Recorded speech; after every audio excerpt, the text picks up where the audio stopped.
సింహాచలం క్షేత్రంలో గోడకూలి 7 భక్తులు మృతి చెందడం పట్ల సీఎం చంద్రబాబు తీవ్ర దిగ్భ్రాంతి వ్యక్తం చేశారు. భారీ వర్షానికి క్యూ లైన్ లో గోడకూలి భక్తులు చనిపోవడం బాధాకరమన్నారు. ఈ ఘటనలో గాయాలైన వారికి అత్యవసర వైద్య సేవలు అందించాల్సిందిగా అధికారులను ఆదేశించారు.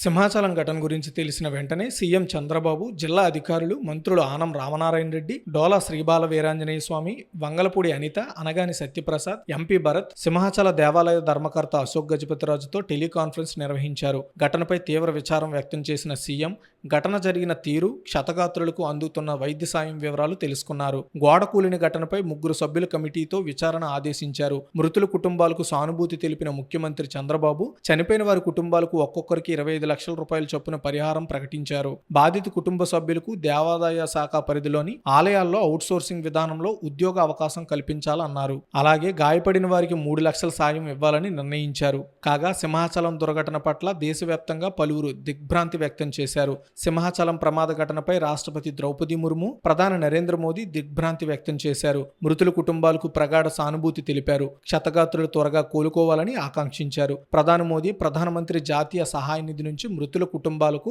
2 లక్షల చొప్పున, గాయపడిన వారికి 50,000 చొప్పున పరిహారం ప్రకటించారు.